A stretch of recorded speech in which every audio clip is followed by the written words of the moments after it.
Dans un petit village, au bord d'une forêt tranquille, vivait un chien nommé Max. Max n'était pas comme les autres. Un accident, survenu alors qu'il n'était encore qu'un chiot, lui avait laissé une patte arrière, blessée. Il marchait lentement, boitillant, et parfois, il s'arrêtait pour reprendre son souffle. Pourtant, dans ses yeux brillait toujours une lueur, celle d'un cœur qui n'a jamais cessé d'espérer. Chaque jour, Max observait les autres chiens courir dans les champs, plonger dans la rivière ou jouer avec les enfants du village. Mais dès qu'il essayait de s'approcher, les regards changeaient. Certains grognaient, d'autres s'éloignaient. Il n'était pas méchant, il était juste différent. Et parfois, être différent suffit à te mettre à l'écart. Les nuits d'hiver étaient des pires. Max se couchait seul, derrière une vieille grange abandonnée. Pause 1 seconde.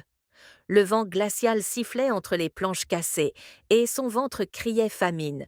Mais ce qui lui manquait le plus, c'était un regard qui lui dise « Tu comptes pour quelqu'un » un matin, alors qu'il errait près de la forêt, à la recherche de nourriture.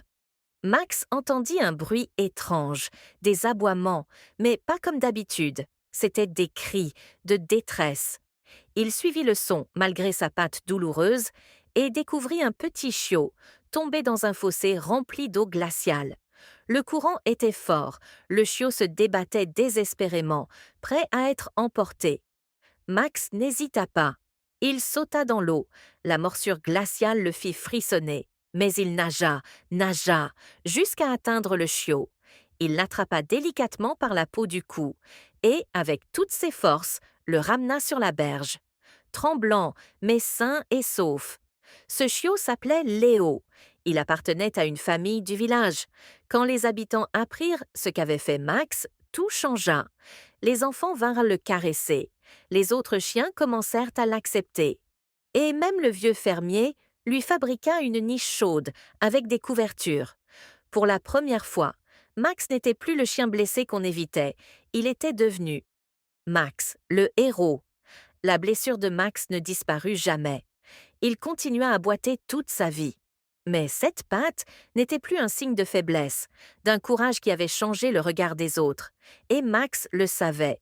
Parfois, il suffit d'un seul acte de bonté pour transformer à jamais le destin d'une vie.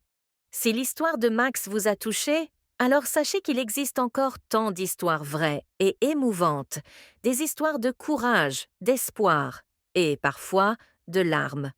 Abonnez-vous à cette chaîne pour ne manquer aucune de ces histoires tristes, mais réelles, qui nous rappellent la beauté et la fragilité de la vie.